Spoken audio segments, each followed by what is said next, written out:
بڵاوی کامەران حاجی عومەر و تیمی باسی ڕۆشتان لێبێت ئەم جارە بە دوواداچوون دەکەین لەسەر بڵاوبوونەوەی نەخۆشی ڤایرۆسی کۆرۆنا و ڕێنمایەکانی وەزارەتی تەندروستی بۆ پشکنینی ئەو هاوڵاتیانەی کە گومان دەکەن ڤایرۆسەکەیان هەڵگرتووە و ئەو هاوڵاتیانش کە ئێستا لێرە دانیشتون بەنیازن سەفەر بکەن. بەشێکی زۆر خەڵکی بیانی لە کوردستانە و بەشێکیش لە خەڵکی کوردستان دەوێت سەفەر بکات. بە پێی ڕێنمایەکانی وەزارەتی تەندروستی بۆ هەر کەسێک پێویستە 6,000 دینار بدات بۆ ئەوی پشکنینی بۆ بکرێت. ئەمە ڕێنمایی ڕێکخراوی تەندروستی جیهانیە کە لە نێوان وڵاتان دەبێ هەر کەسێک سەفەر بکات پشکنینی بۆ بکرێت. لە هەندێک وڵات جێبەجێ دەکرێت، لە هەندێک وڵات جێبەجێ ناکرێت. سەبارەت بەو هاوڵاتیانش کە گومان دەکرێت پشکنینیان بۆ بکرێت دەچینە ناو ناوەڕۆکی ئەم جۆرە پشکنینانەوە چەندە بە شێوەیەکی تەندروست دەکرێت. هاوڵاتیان چی دەڵێن و گلەی و گازاندەکانیان چییە و لە چێوە ڕازین و لە چێش ناڕازین.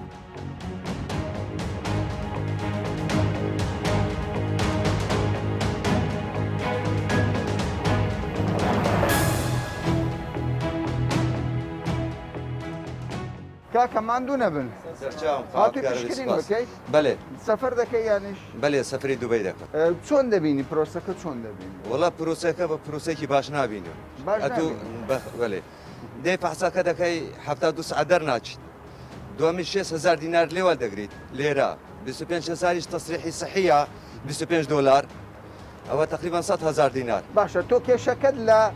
پارەکەی یان کێشەم لە پارەیە و لە تاخیربوونەکەیە معقول نییە ئەتوو 72 ساعت چاوەڕێکەکەی هەتا فەحسە دەرچیت و 100,000 دینار. باشە تۆ پێت وایە ئەو پارەیە زۆر بێ؟ پارێکە گەلک زۆرە وەختەکەش زۆرە. لە هەندێک وڵات پشکنینەکان دەڵێن گرانتر هەتا 100 دلار ڕۆیشت. بەڵێ پارێکە داشکای لێ بکرێت و ماوەیەکەش کورت بیتێ. باش تۆ سەفەری چێن دەرێ دەکەی؟ خێراتنی کەناڵەکەتان دەکەم. مەمنون. ئەمن لە وڵاتی سوید هاتیمەوە گەڕایەوە. بەڵێ لەوێ پشکنین بۆ لەوێ پشکنینم کرد خەڵکانێکی بزنسی پێوە دەکەن لەوێ لە سوید. بەڵێ بەڵام ئەمن کرد چوومە خەستەخانە پشکنینی خۆم کرد بە 24 ساعت پشکنینەکەم بۆ هاتەوە. چەندت پارەدا؟ هیچ یەک فلسم نەدا. باشە ئەوە دەڵێ لە سوید خەڵکانێک بزنسی پێوە دەکەن لە وڵاتی سوید. لە وڵاتی خەڵکانێکی بزنسی پێوە دەکەن ئالێرکوانە لەگە شەریکاتی تیارەکان ئیشتراکیان هەیە کەت بلیت دەبڕی دەڵێ 1500 کڕۆن دەدەی دەکا 150 دلار کە دەڵێ بە خۆمان دەتانبینیان عینوانتان دەدەینێ بچن لەوێن دەرێ پشکنینەکە بکەن. بەڵام لە ئەسڵدا ئەوە یعنی هیچ بنەمایەکی تێدا نییە. باشە حکومەتی سوید چۆن ڕێگا دەدا بزنس بکرێت؟ ئەوە ئەهلیە داینایە تیلستۆند یعنی ئیجازەی وەرگرتیە. بەڵێ ئیجازەی وەرگرتیە. بەڵێ بەڵام ئەمنیش ئازادم. چەند پارە وەردەگرێت؟ بەڵێ 1500 کڕۆن دەکات 150 دلار. 150 بەڵێ بەس لەگە شەریکاتە تیارەکان شەریکن بەڵێ ئەو بزنسە دەکەن. تۆ پارەت نەدا؟ بەڵێ لەوێ نەخێر ئێستا لە کوردستان چۆن دەبینی پرۆس؟ ئەمن ئێستا کە دەمەوێت بلیتێک ببڕم بچمەوە ئەمن ناتوانم بلیت ببڕم. ئەمن دەبی فەحسەکەم پێبی وەنیە؟ یەکەم جار فەحسەکە دەبی فەحسەکەم پێبی کە فەحسەکەم وەرگرت دەرێت 48 ساعت بۆتەیە. باشە 48 ساعت ئەمن ئێستا بچم بلیتێک ببڕم 48 ساعت ئەو وەرەقەکەم وەرگرت باشە؟ تاخیر دەبی. باشە 48 ساعت بلیت ئەو کاتە ڕەنگە ببتە 12 وەرەقە. خەڵکێک سەفەر دەکات دەڵێت تاخیر دەبم. ناکرێ بەر لەوەی تۆ یعنی کە حتمان ئەگەر کەسێک بستە سوید دەزانی کەی دەگەڕێتەوە بستە دوبەی دەزانی کەی دەڕوە ناکرێت 2 ڕۆژ زووتر بێ مامەڵەکەی خۆت بکەیت با معاملەکە زووتر دەکرێتن بەس ماوەی فەحسەکەی کۆرۆنا 48 کاتژمێرە لەو 48 کاتژمێرەی خۆ مەسەرەن ئێستا من سەفەری دوبەی دەکەم من هیچ کێشەم نییە لەبەرەوەی هەموو ڕۆژێ دوو ڕەحلەی هەیە وڵاتێکی وەکو سوید هەموو ڕۆژێ ڕەحلەی نییە احتمالە لەو هەفتە یەک ڕەحلەی هەبیتن. تۆ ئێستا سەفەری چێن دەرێت؟ من سەفەری دوبەی دەکەم. باشە ئێستا بەڕوونی چیتان دەوێت؟ بەڕوونی ئاسانکاریەک لە بۆ ئەو خەڵکەی بکرێتن. کاتژمێرەکە کەم بکتەوە؟ کاتژمێرەکان کەم برێتەوە مەسەرەن فەحسەکە زووتر دەربچیت. تۆ چەند جارە سەفەرت کردووە؟ لە کاتی کۆرۆنای سەفەرم نەکرد دەستمە کەنەدا. کەنەدا سەفەری کەنەدا دەکەیت باشە. چۆن دەبینی پرۆسەکە چۆن دەبینی؟ 120 تەلەفۆنم کردەوتی 5 ڕۆژ دەخوایە. 5 ڕۆژ؟ 5 ڕۆژ. ترست هەیە 5 ڕۆژ بخانی؟ نازانم بەحقیقەت. باشە ئەدی ئەگەر بە 24 کاتژمێر نەتیجەکە وەرگریەوە؟ زۆر باشە من ڕۆژی چوارشەم سەفەرم دەکرد دەرجێلم کردەوە بۆ ڕۆژی شەممە بۆی بتوانم تێستەکە وەرگرمەوە. بەڵام بەو شێوەیە بەڕاستیەوە چ بکرێ باشە بۆ نمونە دەتەوێت چی بکرێت؟ بەشرکات دابدرێ شوێنی تایبەت دابدرێ خەڵک بتوانێت دانیش بەتە بەس بۆ ئێوەیە باشە قەید ناکە بەڵام بەمنیاوە توێریانەی ناکرێ هیچ کەسێک لە سعاتنەوە بێ تا سعات چەند ساعتە وەستاوی تۆ؟ وڵی نی ساعتێکە وەستاوە نیم ساعت؟ بەڵێ. بەڵام پێت وایە نیم ساعت نا، نیم ساعت مشکلە زۆرە نییە. کاکە بوەستی بۆ پشکنینە فاسی یەکەمم کرد 5 ڕۆژ پاشە فاسەکە کەی؟ داما کەی 25 ڕۆژ 20 ڕۆژ پێش ئێستا 25 ڕۆژ بێت گرتبووم گرتبوو گرتبووم بەرێ ئێستا وەز ئەم باشە لە دایرەی ئەم مۆزەفم باشە تۆ گرتبووت ئێستا وەسەد باشە خوای بەزیاد باشە بەس پێم بڵێ 25 ڕۆژ دۆخەکەت چۆن بوو ئێستا چۆن ئێستا زۆر باشترە ئێستا باشترە ئەم سعات 9 هاتم 112 کەس بوو پێنجی مەغریبێ بەبارم کات ئەو ڕۆژی کە نەخۆشیش بوو نەخۆش. لە بن دیواری کەت بوو کەسم سعاتێک کەسی نەدەکەم ئێستا حالی حاضر باشترە ئێستا زۆر باشترە تا 20 ڕۆژ 25 ڕۆژ پێش ئێستا باشە چاوەڕێ دەکەی بە چەند ڕۆژی پشکنینەکە وەرگریەوە واللهی ئێستا نازانم بەس ئەو کاتی گوتیان 5 ڕۆژ کێشەکە ئەوە نییە پارە 6,000 شتە کێشەکە وەختە خەڵک پێش سەفەر پێویستی بکاتە بەڵێ یعنی پێویستە خۆی کۆکاتەوە تۆ 3-4 ڕۆژ پێش سەفرەکە بی بوو 4 ڕۆژە خەریکی ئەوە بیت زۆریە بێ داوا لە سەرۆکی سێ ڕۆژە تۆ خەریکی پشکنینی 4 ڕۆژ ژێتا وەرێگریتەوە یعنی سێ ڕۆژە لە چاوەڕوانیدا لا ئیمڕۆ چاوەڕم بەزەبێت تا 4 ڕۆژکە چاوەڕام وەری گرمەوە باشە جانەکەم باشە کەوایە بەشێکیان دەڵێن پەلەپەلیتیان بۆ سەفەر پێیان خۆش نییە بوەستن یەک دەڵێ من نیو کاتژمێرە وەستاوم یەکێکی دیکە دەڵێ من کاتژمێرەکە وەستاوم خەڵک بەڕاستی بۆ سەفەرکردن بۆ گەشتکردن پەلەیەتی بەڵام ئێمە هەوڵ دەدەین بزانین لە نێو ئەم بەڕێوەبەراتێک کە تایبەتە بە پشکنینی کۆڕۆنا ئێستا لە پایتەخت شوێنەکان جیاواز کراوەتەوە یعنی وەکو من زانیاریم وەرگرتووە سێ شوێن بۆ پشکنینێ ئەوانەی گومان لێکراون ئەوانەی کۆمپانیاکانن و ئەوانەشی کە دە سەفەری دەرەوە دەکەن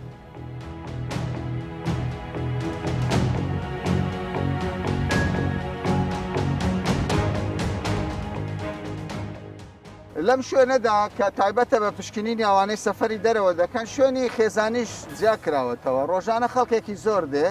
یعنی لە کوردستان لە تەواوی کوردستان زیاتر لە 2000 پشکنین دەکرێت بەڵام لەم شوێنەدا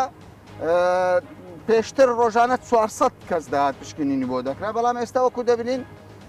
کەمتر بۆتەوە چکە چەند شوێنێکی دیکە دانراوە زار تەندروستی بڕیاری داوت چەند شوێنێکی دیکە تایبەت بە پشکنینی کۆڕۆنا بکە ئێرە شوێنێکی خێزانیان بەڕێزە لێرە ماندوو نەبی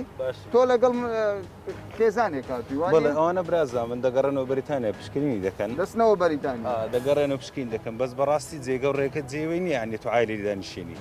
هەموو عیلەکان تێ ئەوە ینی دوسێ عیلە چادرێک بەس ئێرە شوێنە حەدیقەیە و بڵێن ئێستا تۆ بە بەڕێوەبەرەکە بڕیوا دەڵێەوە حەدیقەیە و سەوزاییە چ مشکلێ هەیە ئەدی گەرمایە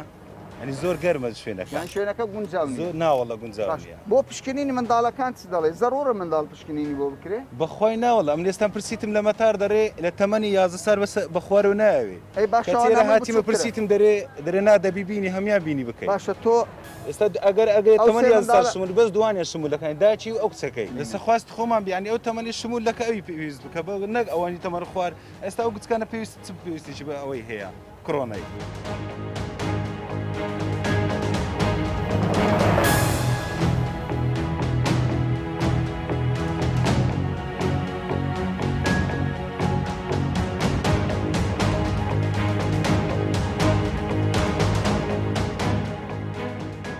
لە چ وڵاتێک هاتیەوە تۆ من لە بەریتانیا باشە لێ پشکنینت کرد نەتکرد ناتکرد باشە ئێستا پشکنینیان بۆ کردی ئێستا پشکنینیا لە هادشمە پشکنیا بۆم کردو ئێستاش کردومە گوتیان کەی تاوە دەبێت دوو ڕۆژ دوو ڕۆژی کرد باڵ باشە تۆ چۆنت بینی پرۆسەکە دان هیچ ئایبینە وەکو ئەیبینم زۆر باش دەچێەوە بەریتانیا بەڵێ باشە گوتیان چەند ڕۆژ کە تاوە دەبێت دوو ڕۆژ بەڵێ دوو ڕۆژ باشە گرفت دروست ناکە بۆ چۆ نه باشە کە لە بەریتانیا هاتی پشکنینت کرد بەڵێ کردم بەڵام بە ئیمێل بۆم هاتبوو لێرە نەیخوارد لە ناو مۆبایل بە ئیمێل نەیخوارد نەیخوارد پارەشیان وەرگرت وتی بە ئیمێل نایخوا پارەشتان 6,000 لێرەدا لە مەتار لە لە بەریتانیا نە فریە فریە بەڵام پشکنینەکە نەیخوارد نەیخوارد. بۆ نەیخوارد یاهی چ پشکنینەکە پشکنینەکە بە ئیمێل ناکرێت لەوانەیە غەڵەتی تێدا هەبێت لە بەریتانیا هەموو بۆ هەموو کەسێ بە ئیمێڵە باز لێرە بە وەرەقەیە بە وەرەقەیە کامیان باشترە والله ليرة لوي حمش تبع إيميلا ئیمێڵەکە بۆ دێتە ناو مۆبایلەکەت یعنی ماندووبوونی هیچی تێدا دێنیە لە لێرە تۆ ماندوو بووی کە ئەو پشکنینەت کرد أي لێرە شو نفس ساعة أنا بروح ورد عن اجتماعي لو ما عندي تر کەوایە بکرێتە ئۆنلاین باشتر دەبی بەڕای زۆر ئەگەر بکرێتە ئۆنلاین حتمان باشترە یعنی بێ پشکنینەکە بکەی دوای خەبەر دەن ئەیچۆن بە ئیمێل بێ باشترە لە ماڵەوە دانشی بۆ دێ من لە گەرگوا بێم و ڕۆژ سێشەم بۆ هینەکە بۆ فەحسەکە و دوای چوارشەم بگەڕێمەوە باشە ئەمە بەشێک لەو هاوڵاتیانێنە کە ئەوانە ڕەگەزنامەی بەریتانیان هەیەیان لەوێ دەژین هاتوون پشکنینیان کردووە باز دەوە دەکەن لەوێ سیستەمی ئۆنلاینە ئەگەر سیستەمی ئۆنلاین هەبێت زۆر باش دەبێت بازانین ئێوە کارمەندی تەندروستی ڕۆژانە چەند کەس پشکنینی بۆ دەکەن ڕۆژانە زاریوا دەکاتە ئێستا حادن 180 بەس پێشتر 400 500 بەس ئێستا زیاد کراوە پێشتر زەخت زۆر بوو زۆر بوو پێشتر ئێستا زیاد کراوەتەوە هەندێکیان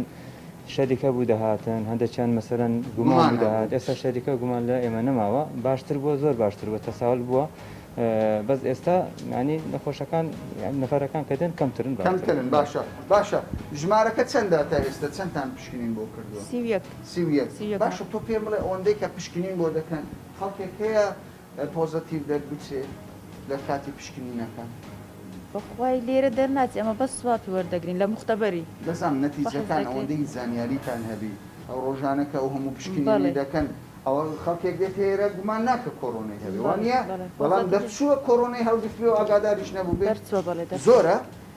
بەخوای ئی سەفەر زۆر نییە ئی سەفەر زۆر نییە باش ئەگەر ڕێژەکە دابنی تەخمینی چەند دەکەی لە سەدا یعنی لە 10 کەس یان لە 100 کەس چەند کەس تووشی دەبێت لە سەتادا بەڵێ عەفوان بەڵێ سەتادا یعنی ئەوانەی دێن پشکنین دەکەن نازانن ینی کۆڕۆنا نازان بەڵێ نازانن هەیە گومانە هەیە بەرکەوتەیە بەس تقریبا لە سەتادا دەردەچی لە سەتادا بەڵێ باشە تۆ خەڵکی کوێن دەرێت سوري عربي سوري أن ترجع البلد ايه باش أما هولاتي سوريا دەیێ بگەڕێتەوە باش ئەگە پرۆسەکە دەست پێ بکەن خوا فەضل أحمد بشير مراد أنوار أحمد بشير مراد بشير مراد والمندال ستيلاج عمر 27 بس هو 2 نفر عندي عندك 2 معكم ايه للطفل كمان ما تريد 0751 بلا للطفل انا اريد تريد لو ما تريد؟ ايه اريد للطفل همين تريد؟ ايه بعضهم ما يريدون لا هو لازم مشان السفر مش مشان السفر باشا اما بشك لو اني كسفر يدروا دخن خلقي بياني كشي من ضال يعني ابو ديان قلت اما انا ماني من ضال كان بشكينيني بوكين شو كدل ضرورني انا زعما ما باستك والله ما ودايكو باوكا ضلين دبي من ضال كش ما بشكينيني بوكين لكاتك دا في ما باشا ولا همان كاتش دا كومبانيا كان يفروكواني ناتساري عندكن كا بشكينين بو من ضال بكري تو بين بلي بو من ضال بشكينين بكري باش ينكرا والله خوي ئەگەر پێویستی پێبی بکرێ باشە و ئەگەر پێویستیش نەکا بۆ سەلامەتی منداڵەکە پشکنین بکرێ بەڕای بۆ سەلامەتی منداڵەکە لە لای مە مشکلەمان نییە بکرێ یان نەکرێ بەس وەبزام لە مەتار داوای لێ دەکەن بەس بۆ نمونە ینی تۆ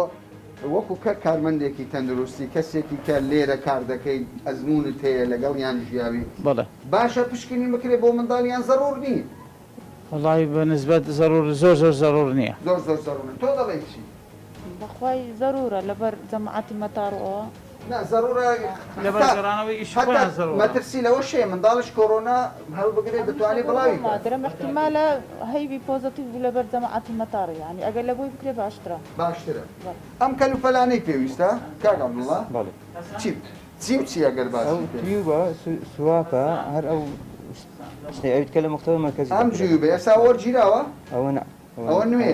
ئەگەر دەستی بدەیتێت خوا بەکانێ ئەمە جووبێکە بڵێن فلتەرێکە دەچێتە ناوگەر و ئەوە لە دەرەوە دێوانە تەکلیفەی زۆر نییە تەکلیفەی زۆر نییە ئەزمەش نییە لەمەوە باشە بێجگە لەوە چی ترمانەیە ئەمە چییە؟ ئەم تیوبە چی تێدایە ئەمە؟ ئەم تیوب ئێستا سوا بەش تێدا پاسەکەی بۆ کراوە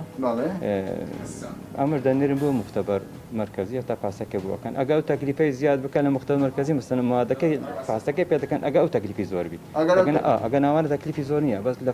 فحسەکە دەکرێت ئەگە ئەو تەکلیفی زیاد زۆر بیتن لەسەر باشە بەس تۆ دەڵی زۆرە کەسێک سەفەری بەریتانیا دەکات کەسێک سەفەری دوبەی دەکا ینی پێدوانیە بۆ پارەیە ئەوەندە نەبێت بۆ کەسێکیوە هەیە لۆ گومان دەیکا پارەی نییە قەردیکەوی ئەوانەی گومانە حەقەلیان ئەدیسوان هەیە بۆ شەریکەی مەسەن ڕات بەچی بەسیتی هەیە کە فاسەکەی دەکە لۆی عینە زۆرە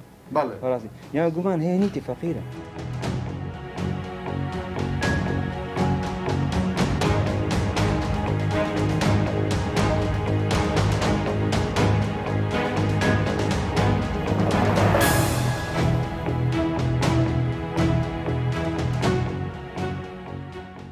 خەڵکێکی زۆر دێتە لای ئێوە ڕۆژانە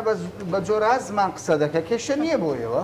والله کێشەیە بەزەمە تیان دەگەینی محاولە دەکەین تیان بگەین زۆربەی ئەوانەی لێرەن چ زمانە قسە والله هەموو نەوەعگن ئینگلیزیە تورکیە عەرەبیە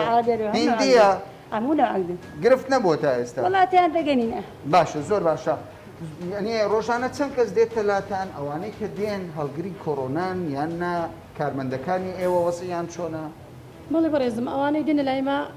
زۆرن تقریبا دەگاتە 150 نەفر ڕۆژانە بەس سەفەر بەس سەفەر ئێستا بەس سەفەرمانەیە دەستنە دەرەوەی وڵاتان هەموو وڵاتێکیان بەس دوبەی و تورکیا و شوێنانەیە زۆرە شوێنەکان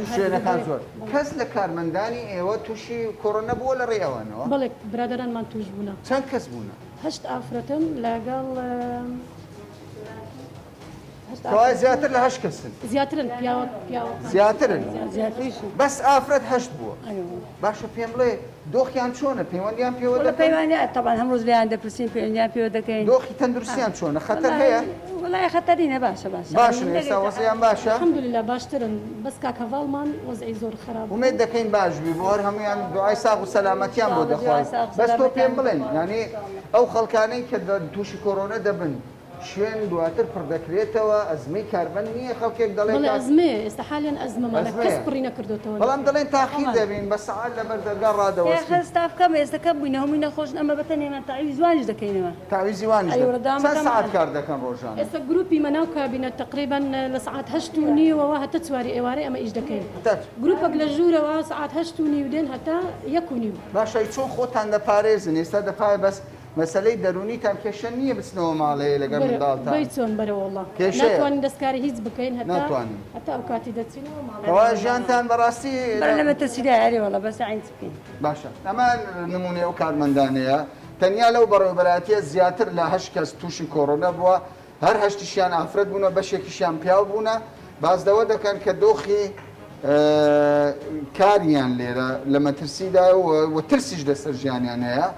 کارمەندیشیان کەمە بەڵام لەگەڵ ئەوەشدا کاتی کارکردنیان زیاد کردوتەوە بۆ ئەوەی خزمەتی هاوڵاتیان بکەنەوە خۆیان باسی لێوە دەن کێشەتان نەبوو لە مەقەڕێەوە نازانیت چ بوو ئەمەی تکت کرد هەموو کریمان تکت کریمان دوای چوومان پێشەنەیە گوتن فاسیان دەویستە بین دوای چوومان مەتاکە دوای نازام گوتیان دەبی فاز بکەین نازام بدایەت شەریکای تایەران گوتی نایەوێت پێشی گوتی پاشان چۆن گوتیان ناتوان وڵا گوتی دەبی مزبوری فاسکاربی دوای ناری لە باشە سەفەری چەند دەرتان دەکرد بچین لە دوا قەتەر ئەو دوای هۆڵندا دەچێەوە هۆڵندا بەڵێ دواتر گوتیان ناتوانن بڕۆ دوای گوتی ناتوانین باش ئەمە یەکێک لە کێشەکانە کە بەشێک لە هاوڵاتیان کۆمپانیەکان باس لەوە دەکەن کە پێیان گوتووە ئەوەتان ناوێتن پشکنینی کۆڕۆنەتان ناوێت بەڵام لە مەتا ڕەوانەیان گەڕاندۆتەوە جارێک کێ دەبی بگەڕێن ئێستا توی پشکنین بکەیت بەڵێ تکیت پارەی تکیت چوڵیان نەچوو وڵا دەبی زای فاسکە بکەین ئەو زەدەچی زەرەر بوو خسارەت بوو ناوڵا دەبی ئەو فاسکە بکەین بەس تاخیر دەبن بڵێ تاخیر تەجیل بوو یانی بڵێ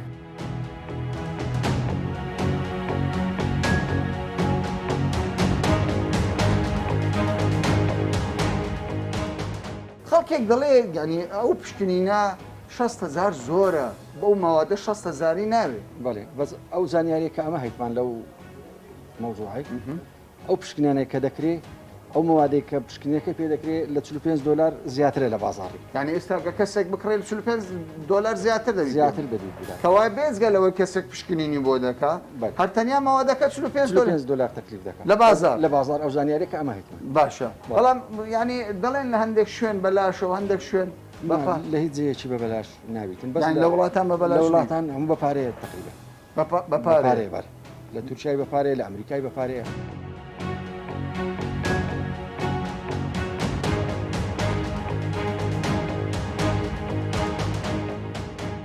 سەبارەت بە نرخەکە بەشێک لە هاوڵاتیان دەڵێن کاکە نرخەکە زۆرە خەڵکێک دەڵێ من لە بەریتانیا هاتووم دینارێکیان وەرنەگرتووە 6,000 دینار پێتان وانییە زۆر بێ بۆ پشکنینی خەڵکێکە پشکنینێکی کۆڕۆنە دەکەن بڵێ بۆی لە بۆ نرخەکە ئەم نرخە دانراوە بە زیاتی تر کە ئەم نرخیان داناوە بۆ خەڵک کە پێشتر ئێمە دەمان کرد بۆ گومان فری بوو تەنها بۆ سەفەر و ئەوانەی کە گەشت دەکەن لەگەڵ ئەوانەی کە لە کۆمپانیایەکان کاریان دەکرد 6,000 بوو ئەوەش لەبەر ئەوەی چونکە لۆدێکی زۆر لەسەر تاقیگەمان دروست بوو چەندین کارمەند بەداخۆ تووشی کۆڤید کارمەندان لە تاقیگە لە تەواڕیەکانی ناوەند لە فریاکەوتنەکان و هەم لێرەش توش بوون پێشتر مەسەڵەن ئیستیعابی 1000 هەولێر 1000 بەحسی دەکرد کۆڕۆنا بەڵام دواتر کە گەشتەکان کراوە لەگەڵ کۆمپانیایەکان گەیشتە حدودی 2000 و بەرەو سەرۆش یعنی تەسەووڕ دەکەین بەرەو سەرۆش ینی لە تاقەی ئەوە چەند جارێک زیاتر بەڵێ و حکوومەتیش ئەو تاقەیە کە ئەو مەوادە وەی لێ هات کە دابینی بکە و بیکڕی کۆمپانیا ئەوەیە سعرەکە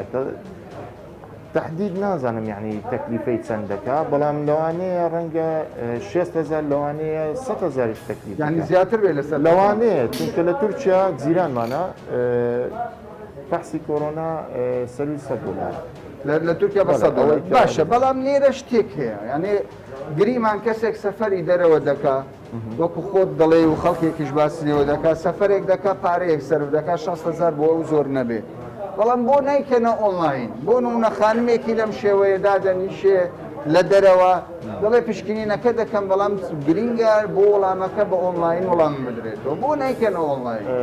بەڵێ ئەماش هەر بە خۆشحاڵیەوە یعنی لە وەزارەت فکرێکی ئەوهایان دانابوو بەڵام کێشە دروست دەبێت چکە ئەگەر لەوانەیە یعنی خەتم و مۆرەکە باشتر بێ بۆ مەتا ساختەکاری ڕێگریە لە سەکانەیە ساختەکاری بێتە ئەوە لە لای منەوە نییە بەڵام لە وەزارەت ئەو بڕیارە باشە ڕۆژانە ئێستا چەند پشکنینی دەکەن ترستان لەوە نییە ڕێگاکان ئێستاوە بەرەو کرانەوە دەچێت ئێوە دەتوانن دەرەقەتی ئەو هەموو خەڵکە دێن ڕێژەکە زیاتر بێ بەو ستاڤەی کە خۆت دەڵێت کارمەندیشمان تووشی کۆڕۆنە بڵێ ئێمە 200 تا 250 فەحس ئێستا دەکەین بۆ گەشتیار تەبعاً بنکەی مەلافەندی هەیە بۆ بەرکەوتە و نەخۆش دەکەن لەوێن دەر بە فریش دەبێت هەندێکیان و بنکەی نازدار بامەڵنی بۆ کۆمپانیایەکانە ئێمە 200 تا 250 فەحس ڕۆژانە دەکەین پێشچاومان هەیە کە ڕەنگە عدەدەکە زیاتر بێ بۆیە لە ئێستاوە دەبێت پلانی خۆمان خۆتان ئامادە کردووە بەڵێ پلانی خۆمان داڕێژیوە بەڵام کێشەکە چییە؟ کارمەندمان تووشی کۆڕۆنا دەبن ڕۆژانە مەسەلەن ئێستا 6 کارمەندمان کۆڕۆنانە و لە ماڵەوەنە یعنی کەرەنتین و لەسەر عیلاجیان لە نەخۆشخانە.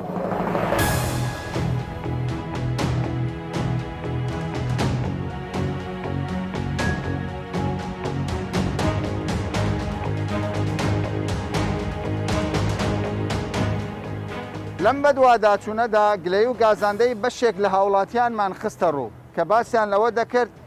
دەرەنجامی پشکنینەکانیان تاخیر دەبێ کێشە بۆ سەفەری ئەوان دروست دەکات کێشەیەکی دیکە تایبەت بە نرخی پشکنینەکانە کە هەندێک پێی وابوو نرخەکە زۆرە ناکرێت 6,000 دینار هەندێک جار لە تاقەی ئەوان نییە بەرپرسان لە وەزارەتی تەندروستی دەڵێن لە ماوەی ڕابردوو تەنیا لەم بەڕێوەبەراتیە 8 کەس تووشی کۆڕۆنا بوونە 8 ئافرەت ئێستا لە ماڵەوەن کێشەی کەمی ینی کارمەند هەیە خەڵکێکی زۆر دێ پشکنین دەخوازێ پشکنینی بۆ دەکرێت ئەوان دەڵێن لە 24 کاتژمێر تا 48 کاتژمێر ینی وەڵامەکە تاخیر نابێت لەگەڵ ئەوەشدا خزمەتی هاوڵاتیان دەکەن سەبارەت بە نرخەکەش دەڵێن لە زۆربەی وڵاتە $100 ئەو پارەی کە وەردەگیرێت حەقی ئەو مەوادەیە کە لێیان بەکاردەهێنرێت لە هەمان کاتیشدا دەڵێن خۆمان ئامادە کردووە لەوەی ڕێژەی هاوڵاتیان و گەشتیاران زیاتر بێت ئەوانیش کارمەندی خۆیان زیاتر دەکەن و پێداویستەکانیشیان باشتر دەکەن تا باسێکی دیکە و بابەتێکی دیکە بەخواتان دەستێت.